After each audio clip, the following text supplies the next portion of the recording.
পাঁচ ওয়াক্তের নামাজ আল্লাহ তাআলা দিয়ে দিলেন আমাদেরকে। এই পাঁচ ওয়াক্তের নামাজ এটা সাধারণ নামাজ নয়।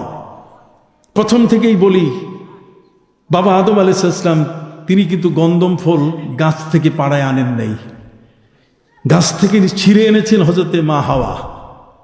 কে এনেছেন? মা হাওয়া। আল্লাহ বলছেন ওয়ালা তাকরাবা হাদিহিস শাজারা, তোমরা দুইজনে এই গাছের কাছে যাবে না। কিন্তু মা হাওয়া, শয়তান তাকে বলছে যে আমি তো জান্নাত থেকে বাইর হইছি। শয়তান সালাম দিয়ে কয়, মা হাওয়া, আপনাকে যখন পাইলাম আমি বড় কষ্ট করে পৃথিবী থেকে সাপের মুখে ব্ল্যাকমেইল করে আমি জান্নাতে ঢুকছি। আমার জান্নাতে ঢুকা নিষেধ। কথা বলেন না, নিষিদ্ধ করা হয়েছে। যখন আপনাকে পাইলাম, পাইতে গিয়ে সে পাওয়ার কৌশল কি? মা হাওয়া বাবা আদম যখন রুমের মধ্যে আরাম করতেছেন, ঠিক ওই মুহূর্তে এই শয়তান জান্নাতের মধ্যে ঢুকে জান্নাতের ময়ূরদের দিয়ে নাচ দেওয়া শুরু করছে। মা হাওয়া আলাইহিস সালাম জানলা দিয়ে দেখলেন, কিরে ময়ূর নাচে কেন? তিনি বের হয়ে আসলেন। বের হয়ে আসার পরে দেখে শয়তান লম্বা সালাম দিচ্ছে, আসসালামু আলাইকুম। শয়তান দেখে বলছে, তুমি এখানে কেন? তোমার তো নিষিদ্ধ এরিয়া। কয়, আমি আসছি শুধু আপনাদের দুইজনের কল্যাণে, দুইজনের কথা চিন্তা করে আমার ঘুম আসে না। আমি দৌড়ায় আসছি এত পৃথিবী থেকে এখানে আপনাদের আসছি দুইটা জিনিস শুধু বলার জন্য। সেটা হলো এই যে আমাকে আল্লাহ তাআলা জান্নাত থেকে বের করে দিছে।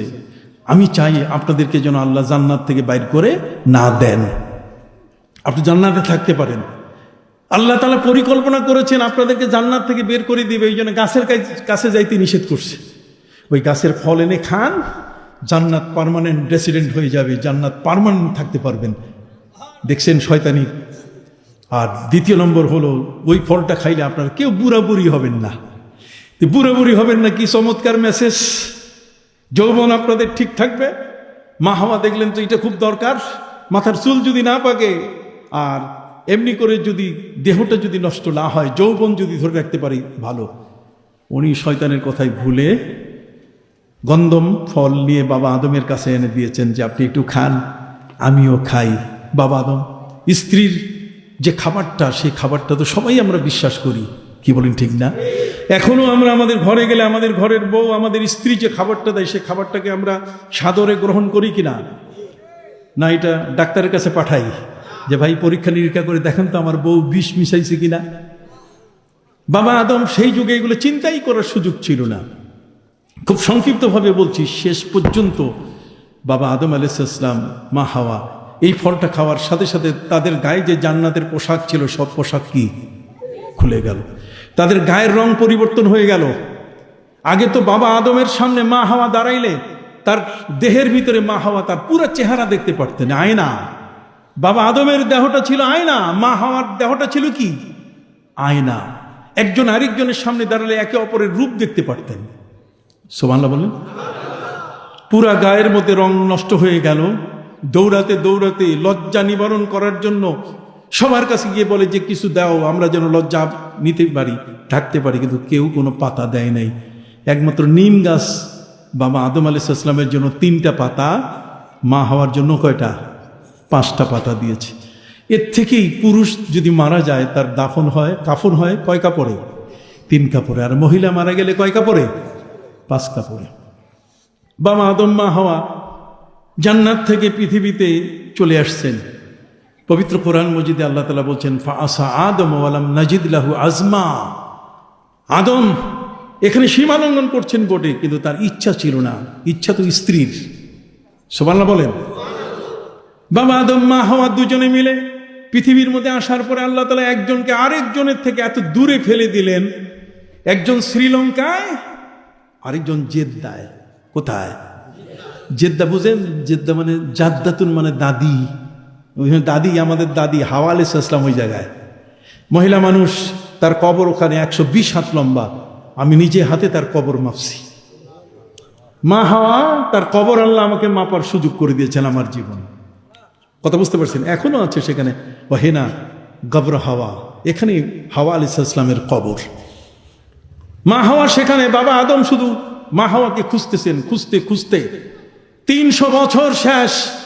শুধুমাত্র একটা ফল খাওয়াকে কেন্দ্র করে, নিষিদ্ধ ফল খাওয়াকে কেন্দ্র করে স্বামী স্ত্রীর সংসার কি নষ্ট হয়ে গেল। এটাতে এত বড় নাফরমানি ছিল না, কথা কন না। আর আমরা তো তার চেয়েও বেশি কি করি, অপরাধ করি, সে অপরাধের কারণে এখনো আমাদের কোনো সংসার ভাঙ্গে, আমাদের মেয়েদেরকে বিয়ে ঠিক মতো দিচ্ছি, ছেলেরা বিয়ে ঠিক মতো করছে, আমাদের ঘর সংসার এখনো ঠিক আছে। বাবা আদম এবং মা হাওয়ার মধ্যে কি সংসার 300 বছরের জন্য বিচ্ছিন্ন হয়ে গেল। এই দুইজনের 300 বছর পরে দেখা হলো আরাফাতের ময়দানে। কোথায়? আরাফা মানে চিনি। বাবা আদম তিনি দেখছেন মা হাওয়াকে, এটা তো হাওয়া, হাওয়া তিনি দেখতেছেন এটা তো আমার স্বামী সেই আদম। এই কাছে কাছে আসতে আসতে জাবালে রহমত, এই জাবালে রহমতের উপরে একই অপরের সাথে দেখা হয়ে গেল। দুইজনে মিলে আবেগপূর্ণভাবে একে অপরের সাথে আলিঙ্গন করার প্রস্তুত। বাবা আদম বলছেন, দেখো তোমার আমার ক্ষেত্রে নিষেধাজ্ঞা জারি হয়ে আছে কিনা, আল্লাহর পক্ষ থেকে যে মামলাটা, সেই মামলাটা খারিজ না করা পর্যন্ত তোমার আর আমার মধ্যে একত্রিত হওয়ার সুযোগ নাই। অতএব চলো আল্লাহর কাছে একটু বলি যে আল্লাহ আমাদের এর থেকে মুক্তি পাওয়ার উপায় কি। কোরআন বলছে ফাতালাক্কা আদম মির রাব্বিহি কালিমাতিন। বাবা আদম আলাইহিস সালামকে আল্লাহ তাআলা বললেন, আদম তুমি যেহেতু তোমার স্ত্রীকে নিয়ে আবার তুমি সংসার করতে চাও, আমার কাছে আত্মসমর্পণ করতে চাও, তাহলে আমি একটা দোয়া শিখাই দেই। এই দোয়াটা পড়ো, তোমাদের মধ্যে তোমাদের যে ভ্রান্তিটা আছে, তোমাদের ভিতরে যে ত্রুটিটা আছে, এটা আর থাকবে না, আমি মাফ করে দেব। সুবহানাল্লাহ। সবাই বলেন সেই তওবা, সেই দোয়াটা কি? রব্বানা যালামনা আনফুসানা ওয়া ইল্লাম তাগফির লানা ওয়া তারহামনা লানাকুনান্না মিনাল খাসিরিন। আল্লাহ, এটা আল্লাহ তাআলা বাবা আদমকে শিখাই দিলেন। ফাতালাক্কা আদম মির রাব্বিহি কালিমাতিন, কালেমা পেয়ে গেলেন, তওবার শব্দগুলো পেয়ে গেলেন। রব্বানা যালামনা বললে আল্লাহ তাআলা আগের গুনাহ মাফ করে দেয়। বাবা আদম মা হওয়ার জীবনের সবকিছু মুছে গেল। দুইজনে মিলে জাবালে রহমতের উপরে, তখন ফজরের সময়। কিসের সময়? বাবা আদম মা হাওয়াকে বলেন, দেখো আল্লাহ তো মাফ করে দিলেন, ফাতাবা আলাই, আল্লাহ মাফ করে দিলেন, তো মাফ করলে একটু আল্লাহ শুকরিয়া আদায় করা দরকার না? আল্লাহ শুকরিয়ার জন্য সবচেয়ে বড় উত্তম হলো সেজদা করা। বাবা আদম আলাইহিস সালাম মা হাওয়াকে নিয়ে তিনি বলছেন, 2 রাকাত নামাজ পড়ে আল্লাহকে একটু সেজদা করি। এই 2 রাকাত নামাজ পড়ে সেজদা শেষ হয়ে গেল। আল্লাহ তাআলা মেসেজ দিয়ে দিলেন, আদম তোমরা দুইজনে তওবা এমন ভাবে করেছো, তোমাদের তওবা তো কবুল করে নিয়েছি, আর তওবা কবুল হওয়ার কারণে তোমরা আমার জন্য কৃতজ্ঞতা স্বরূপ 2 রাকাত নামাজ পড়লে। এই ফজরের নামাজটা, কৃতজ্ঞতার নামাজটা, এটা আমি কিয়ামত পর্যন্ত তোমার সন্তানদের উপরে ফরজ করে দিলাম। অতএব কিয়ামত পর্যন্ত যারা ফজরের নামাজ পড়বে, তোমাদের যেমন 300 বছরের এই সব কিছু আমি ক্ষমা করে দিয়েছি, যদি তোমার সন্তানরা ফজরের নামাজ আদায় করে, তাহলে তার জীবনের সকল গুনাহ আমি মাফ করে দেব। হাত উঁচু করে বলেন সুবহানাল্লাহ। এ হলো ফজর। যোহর হযরত নবী ইব্রাহিম আলাইহিস সালাম, আল্লাহ তাআলা 2700 বছর পর নূহ নবীর প্লাবনে কাবা ঘর ভেঙে গেছিল। কথা বুঝতে পারছেন? 2700 বছর পর নবী ইব্রাহিম আলাইহিস সালাম কাবা ঘর ছেলে ইসমাইলকে নিয়ে নির্মাণ করলেন। কতক্ষণ না নির্মাণ করার পরে বাপ বেটা দুইজনে ভয়ে আছে যে আমরা তো ইঞ্জিনিয়ার না, আল্লাহ আমাদেরকে ঘর বানাতে বলছেন, আর সেই ঘরটা আমরা তৈরি করলাম, সেই ঘরটা যদি কোনো সার্ভে আর কোনো আমিন দিয়ে যদি মাপে, তাই এটা তো কম বেশি হইতে পারে। আমরা তো জীবনে কোনোদিন ঘর বানাই নাই, আমরা তো ইঞ্জিনিয়ারিং ইউনিভার্সিটি পড়ি নাই। নবী ইব্রাহিম আল্লাহর কাছে বললেন, রব্বানা তাকাব্বাল মিন্না ইন্নাকা আনতাস সামিউল আলিম। আল্লাহ আপনি কবুল করে নেন। বাপ বেটা মিলে এই ঘরখানা বানাইছি পৃথিবীর 5টা পাহাড়ের পাথর দিয়া, আর সেই 5টা পাহাড়ের পাথর উড়ে উড়ে কাবা ঘরের অঙ্গনে এসেছে, বহন করতে হয় নাই। তুরস্ক থেকে আসছে, তারপরে তুর পাহাড় থেকে আসছে, হেরা পর্বত থেকে আসছে, লেবানন থেকে আসছে। এই সব পাহাড়ের পাথরগুলো উড়ে উড়ে এসে কাবা ঘরের অঙ্গনে জমা হওয়ার পরে নবী ইব্রাহিম ছেলে ইসমাইলকে নিয়ে তিনি কাবা ঘর বানালেন।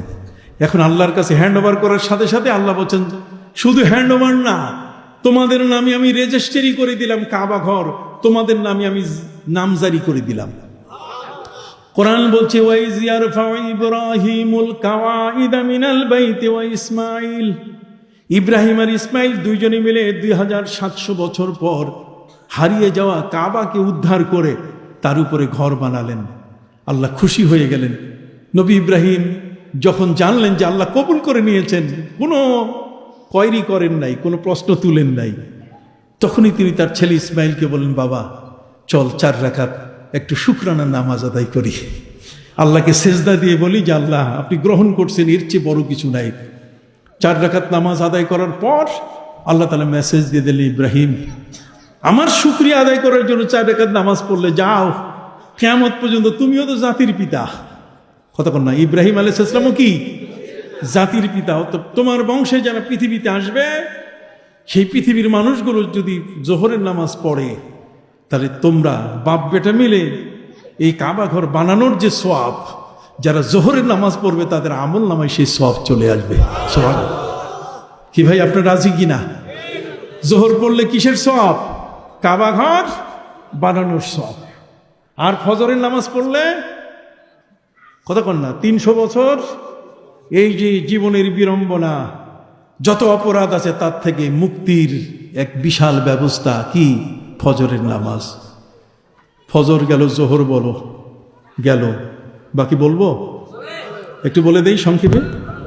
হ্যাঁ, সংক্ষেপে একটু বলে দেই। সেটা হলো এরপরে আসরের নামাজ। আসরের নামাজ হচ্ছে হযরত উযাইর আলাইহিস সালাম। হযরত উযাইর আলাইহিস সালামের সময়কালে আসরের সময় এসছে। উনি একজন নবী, ইহুদিদের নবী। উনি যখন একটা গ্রামে যাচ্ছিলেন, তাকে আল্লাহ দায়িত্ব দিয়েছেন যে 3 বছরের জন্য ওই গ্রামে যাবে, সেখানে দায়িত্ব পালন করে তুমি ফিরবে। দূরত্ব মনে করে এখান থেকে চিটাগাং। উনি যখন যাচ্ছিলেন, যাওয়ার পরে একটা গ্রাম দিয়ে যাওয়ার পরে তিনি দেখলেন সেই গ্রামের মানুষগুলো খুব সুখে আছে। গ্রামের অনেক গাছগাছালি, ফল পাকড়া। আর ফল পাকড়ার অবস্থা হলো যে কোনো ফল গাছে তারা গাছে উঠে কোনো ফল পাড়ায় না। কোনো টুকরি মাথায় রেখে গাছের নিচে গেলেই অটোমেটিক ফলগুলো টুকরিতে এসে পড়ে। পানিগুলো এত স্বচ্ছ যে কোনো এর চেয়ে বড় মিনারেল ওয়াটার নাই। ফলে তাদের দেহে কোনো চুলকানি, খাউস, পাসরা কিছুই নাই, সুস্থ সবল মানুষ। 3 দিন সেখানে থাকার পরে তিনি দেখলেন যে অত্যন্ত চমৎকার জায়গা। গন্তব্যে পৌঁছার পরে যখন তিনি ফিরতেছিলেন, তখন তার মনে হলো যে ওই গ্রামটাতে আবারও 3 দিন থেকে যাই। উনি এসে দেখেন গ্রাম নাই, কতগুলো ঝাউ গাছ দাঁড়ানো আছে। নবী উযাইর আলাইহিস সালাম তিনি আল্লাহর কাছে বলেন যে আল্লাহ, আমি কি পথ ভুলে গেলাম? এখানে তো একটা গ্রাম ছিল। আল্লাহ বলছেন, উযাইর তুমি পথ ভুলো নাই, এই গ্রামবাসীকে আমি ধ্বংস করে দিয়েছি। এই গ্রাম ধ্বংস হয়ে গেছে এবং এই গ্রামে যত গাছ ফল পাকড়া ছিল সবগুলো নষ্ট হয়ে গেছে। এগুলোকে আমি সবগুলোকে ধ্বংস করে দিয়েছি। হযরত উযাইর আলাইহিস সালাম বললেন যে এটা ধ্বংস করার কারণ কি আল্লাহ? আল্লাহ বলেন যে দেখো, এই গ্রামের মধ্যে একজন বেনামাজি ঢুকেছিল। কে ঢুকছে? আপনারা আবার মাইন্ড করতেছেন নাকি? এই গ্রামের ভিতরে ঢুকছিল কে? তো বেনামাজি যখন মিঠা পানিতে হাত দিয়েছে, বেনামাজি হাত দেওয়ার সাথে সাথে মিঠা পানি বলছে আর আমি থাকবো না, আমি মাটির নিচে চলে গেলাম। গাছে যখন হাত দিয়েছে, গাছ বলছে আর আমি ফল দিব না। আস্তে আস্তে পানি নষ্ট হয়ে গেল, পানি নাই, ফল পাকড় কিচ্ছু নাই। গ্রামটা আস্তে আস্তে বিলীন হয়ে গেল।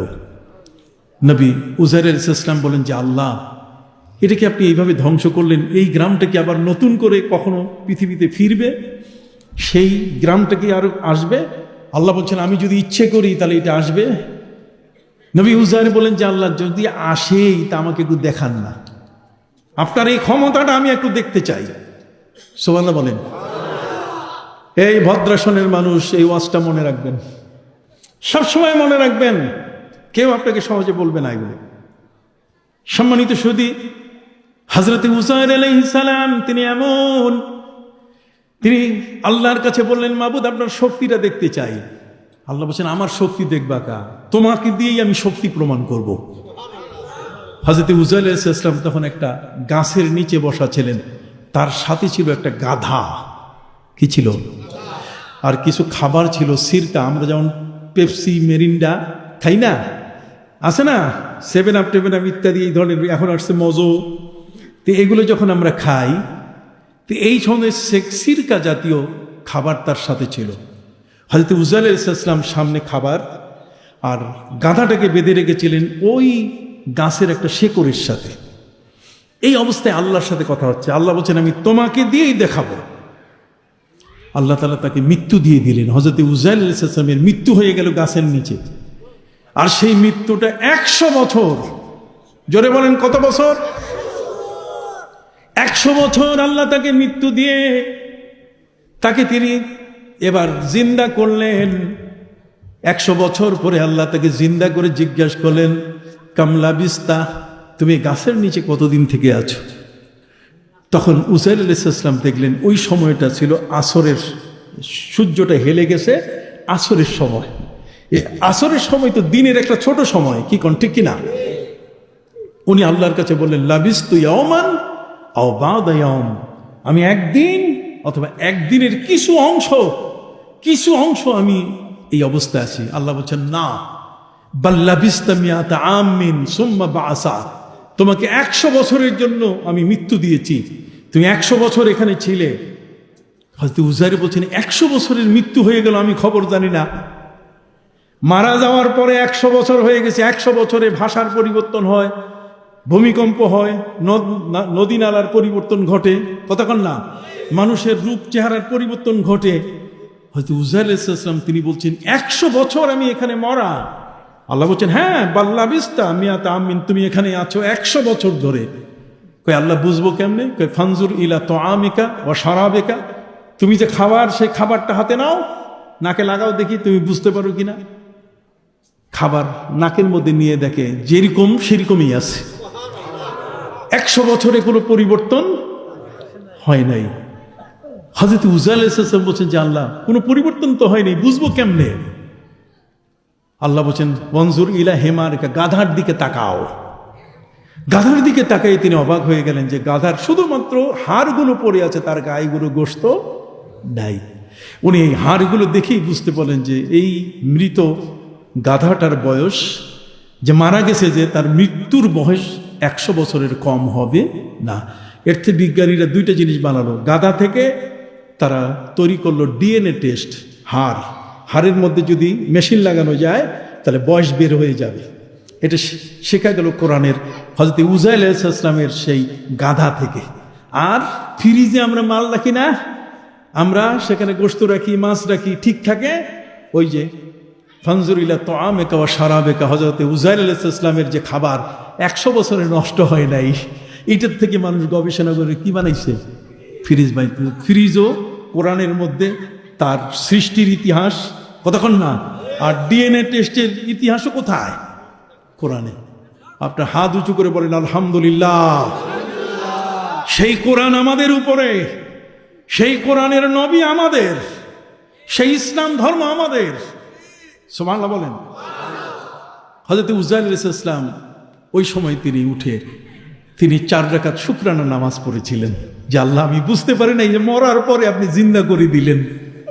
100 বছর পরে যদি কেউ জিন্দা হয় সে কি সেজদা বাদ দিবে?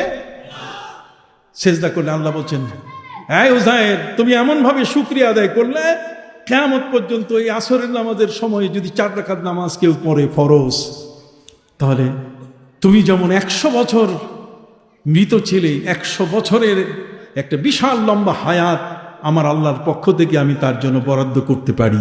সুবহানাল্লাহ। সম্মানিত সুধী, আসেন মাগরিবের নামাজ। কিসের নামাজ? আপনার হযরত আইয়ুব আলাইহিস সালামের নাম শুনছেন? আইয়ুব আলাইহিস সালামের বয়স যখন 70, তখন তার গায়ে পোকা লেগেছিল। এই পোকাতে যখন শরীর ক্ষতবিক্ষত হয়ে গেল, পুষ পড়তেছিল, তখন গ্রামের মানুষ সিদ্ধান্ত নিয়ে নিল পুরা যে আইয়ুব আলাইহিস সালামকে তারা আর এলাকায় রাখতে পারছেন না, দুর্গন্ধ চতুর্দিকে ছড়াচ্ছে। সবাই মিলে তাকে জঙ্গলে ফেলে দিয়েছে। একটা জীবন্ত মানুষ, তাও তিনি নবী, তাও তিনি কি এই জীবন্ত একটা মানুষকে জঙ্গলে ফেলে দেওয়া হলো। এরপরে আরো কত মারাত্মক ঘটনা। হযরতে দাউদ বা হযরতে নবী আইয়ুব আলাইহিস সালামের 6টি সন্তান ছিল। কয়টি? 6টি সন্তান। উনি এই অসুস্থ অবস্থায় একটি সন্তান মারা গেলে তাকে তিনি দাফন করতে যান।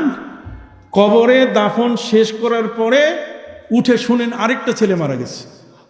কতক্ষণ না, সেই ছেলেটার দাফন শেষ করে আবার তিনি শুনতে পেলেন তৃতীয় আরেকটা ছেলে মারা গেছে। এভাবে চতুর্থ, পঞ্চম, ষষ্ঠ, একদিনেই কি শেষ। গ্রামের মানুষ তাকে ফেলে দিল কোথায়? জঙ্গলে। জঙ্গলে কেউ নাই, ভাই ব্রাদার আত্মীয় স্বজন কেউ যায় নাই, শুধুমাত্র তার প্রাণের স্ত্রী, তার শখের স্ত্রী, কথা কন না, হযরতে রাহিমা বলছেন আমি এই স্বামী একা থাকবে, এই স্বামীকে আমি ফেলে দিয়ে আসবো, আমি কোনোদিন পারবো না। এখনকার বউরা তো যদি শুনে স্বামীর ক্যান্সার হয়েছে আগে পালায়, যদি শুনে যে স্বামী বিদেশ থেকে আসতেছে, টাকা পয়সা স্বামীর অ্যাকাউন্টে দিছে, জাপান থেকে আসতেছে, খবর শুনে আগে আরেকজনের সাথে পরকিয়া করে অন্য অ্যাকাউন্ট দিয়ে টাকা জমা করে সে পালিয়ে যায়। এই ধরনের কাজ এখন বর্তমান সমাজে খুব সহজভাবে হচ্ছে। হযরতে নবী আইয়ুব আলাইহিস সালাম 18 বছর অসুস্থ, তার স্ত্রী বলছে আপনি আল্লাহকে বলেন আল্লাহ সুস্থ করে দেখ। উনি বলছেন না, আমি আল্লাহকে বলতে পারবো না, আমার লজ্জা আসে। উনি 70 বছর আমাকে সুস্থ রাখছেন, অতএব 70 বছর যদি আমি অসুস্থ থাকি তারপরে আমি বলতে পারবো যে আল্লাহ আপনি আমার রোগ সারাই দেন, কিন্তু এখন বলতে পারবো না। উনি তো 70 বছর আমাকে সুস্থ রাখছেন, আর আমরা হলে একটুতেই তো গরম হয়ে যায়, কই আল্লাহ কি দেখে না? সম্মানিত সুধী, হযরতে নবী আইয়ুব আলাইহিস সালাম নাম কি? 18 বছর পর্যন্ত জঙ্গলে, ভাই ব্রাদার আত্মীয় স্বজন কেউ পাশে থাকে নাই, থাকছে কে? স্ত্রী রাহিমা। সেই রাহিমা যদি এখন জীবনে আপনাদের কপালে কারো জুটে থাকে তাহলে তো সবচেয়ে ভালো, কিন্তু সেই রাহিমারা এখন নাই, কতক্ষণ না। এ রাহিমা এখন আমাদের ঘরে কি আসে না, সৌভাগ্যের ব্যাপার। রাহিমা কোথায় পাবো? স্বামীর সুখে সুখী হয় না, স্বামীর কাছে ডবল দাবি করে, ফ্ল্যাট দাও, কতক্ষণ না, 2500 স্কোয়ার ফিটের ফ্ল্যাট দাও, গহনা দাও, নাহলে তোমারে মানি না, তোমার সংসার করি না, কত রকম পেশাল পারে। আমি বিশ্বাস করি ভদ্রাসনের আমার বোনেরা সেই পেশাল পারে না, পারে? আরে খাইছে তো কাম শেষ। যদি এই পেশাল এখানে পারে তাহলে আমার তো আগামী বছরের দাওয়াত শেষ। কি বাবা নেয়ামতুল্লাহ কোথায় গেল? সম্মানিত সুধী বন্ধুরা আমার, বিনয়ের সাথে বলতে চাই, 18 বছর ধরে কোনো নারী স্বামীর খেদমত করে জঙ্গলে বসে, যেখানে বাঘ বাস করে, যেখানে ভাল্লুক বাস করে, যেখানে সাপ বাস করে, অজগর, সাপ ভাল্লুক অজগর, এরা কিন্তু নবীদেরকে চিনে, সুবহানাল্লাহ বলেন। এমন নবীর সঙ্গী যারা তাদেরকেও চিনে। হুনাইনের যুদ্ধে নবীর সাহাবীরা জঙ্গলে থাকার জায়গা পেয়ে তারা বলছিলেন ইয়া আইয়াতুল হাশারাত উখরুজু মিনহা, জঙ্গলের সমস্ত হিংস্র প্রাণীরা বের হয়ে যাও, নাহনু মিন আসহাবে রাসূলিল্লাহ সাল্লাল্লাহু আলাইহি ওয়াসাল্লাম, আমরা নবীজির কি সাহাবী। সব সিংহ সিংহী তার শাবককে নিয়ে বের হয়ে গেছে, সাপ তার ডিম নিয়ে মুখে বের হয়ে গেছে, মশা মাছি সব দূর হয়ে গেছে, নবীর সাহাবীরা রাত্র যাপন করছেন। অতএব হযরত আইয়ুব আলাইহিস সালাম তিনি নবী না? কতক্ষণ আইয়ুব, আল্লাহ বলছেন ওয়াসকুর আবদানা আইয়ুব, আমার নবী আইয়ুবের জীবনী পড়ো। তোমরা ওই রবীন্দ্র ঠাকুর, অমুক ঠাকুর, তমুক সন্ন্যাসীর জীবনী পড়ে শেষ করো সময়। এই সিলেবাসগুলো আমাদের এখন স্কুলে নাই, আগে 40টা হাদিস ছিল, কতক্ষণ না, হাদিস নাই। হাদিস শিখলে নাকি মৌলবাদী হয়, নাউজুবিল্লাহি মিন যালিক। যে কারণে আমাদের সন্তানরা, আমাদের ছেলেরা এরা উপদেশ পাচ্ছে না, কতক্ষণ না, এরা কোরআন হাদিসের স্পর্শ পাচ্ছে না। একমাত্র আজকের এই মাহফিলে যারা এসছে, নতুন কথা যদি শুনে থাকে তাহলে তারা আজকে শুনে গেল, কথা বলেন। হযরত আইয়ুব আলাইহিস সালাম 18 বছর, স্ত্রী দেখলেন এক জঙ্গলে কি খাবার আছে, উনি লোকালয়ে যেতেন, মানুষের বাড়িতে যাইয়া কাজের বুয়ার কাজ করে বিকালে খাবার নিয়ে স্বামীর জন্য নিয়ে আসতেন ঝাউবাত। 18 বছর পরে হযরত আইয়ুব আলাইহিস সালামের স্ত্রী রাহিমা তিনি দেখলেন যে আমি মেয়ে মানুষ আর কতদিন আর পারি না। তিনি স্বামীকে বললেন আল্লাহর কাছে বললে তো হতো। হযরত আইয়ুব বলছেন আমি এটা বলতে পারবো না, তবে তুমি যেহেতু বলছো একটু আল্লাহরে কইয়ে দেখি। উনি আল্লাহকে বললেন রব্বি আন্নি মাসসানিয়া দুরর ওয়া আনতা আরহামুর রাহিমিন, আল্লাহ কষ্ট আমাকে ধরে বসেছে, তুমি তো মহাদয়াময়। সুবহানাল্লাহ বলেন। আসে না, রোগ নিরাময় করে দাও, এটা তিনি বলেন নাই। কি ধৈর্যের শব্দ!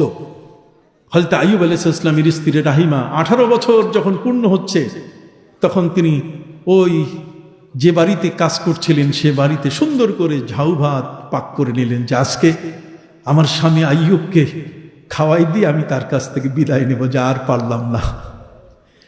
যখনই হযরতে রাহিমা খাবার শেষ করে, অর্থাৎ খাবারগুলো তৈরি করে তো সন্ধ্যা হয়ে যায়, তাই না?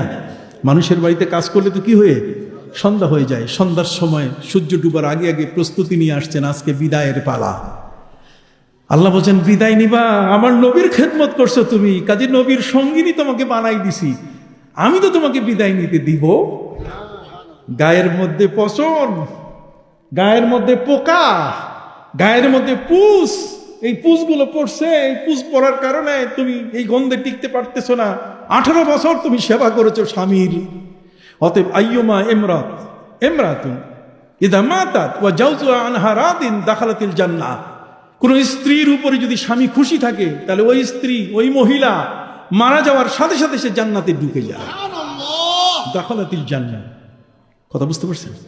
সম্মানিত সুধী বন্ধুরা আমার, হযরতে রাহিমা খাবার নিয়ে আসতেছেন, ওদিকে আল্লাহ পাক রব্বুল আলামিন বললেন যে তোমার এই যাত্রা, তুমি বিদায় নেবে, সেই বিদায় তো আমি হতে দিব না। আল্লাহ জান্নাতের মেডিকেল টিমকে বলে দিলেন, সার্জারি ডাক্তার সহ দৌড়াও আমার নবী আইয়ুবের সেই জঙ্গলে, সেখানে যাইয়া খুব তাড়াতাড়ি তার দেহের যত পুজ আছে, পোকা আছে দূর করে প্লাস্টিক সার্জারি করে পৃথিবীর সবচেয়ে সুন্দর যুবক বানাই দাও। এখন কি আর যাওয়ার উপায় আছে? হাত উঁচু করে বলেন, যাওয়ার উপায় আছে? আল্লাহু আকবার, আল্লাহু আকবার। যাওয়ার কোন উপায় না। সম্মানিত সুধী, সার্জারি টিম, মেডিকেল টিম আসার পরে নবী আইয়ুব আলাইহিস সালামের পুরা দেহের মধ্যে প্লাস্টিক সার্জারি এমন ভাবে করে দিলেন, তারা পুষ তো কিছুই দেয়, জান্নাতের সুবাস দিয়ে পুরা গা ভর্তি। সম্মানিত সুধী, হযরতে আইয়ুব আলাইহিস সালাম ওখানে নাই, নিয়ে যাওয়া হয়েছে একটু দূরে। হযরতে রাহিমা এসে দেখে স্বামী নাই। শেষ বিদায় নিবে কার কাছে? শেষ খাওয়াটা কার মুখে দিবে? খাওয়ার দেওয়ার মতো যার মুখ, যাকে দেওয়ার সে তো নাই। এই জন্য রাহিমা তিনি গোটা জঙ্গলে দৌড়াদৌড়ি শুরু করলেন, উত্তর দক্ষিণ পূর্ব পশ্চিম। বনের জঙ্গলের প্রাণীগুলো দেখা হয়, জিজ্ঞেস করলেন, আমার স্বামী আইয়ুবকে দেখেছো তোমরা? হাউমাউ করে কাঁদা শুরু করলেন তিনি।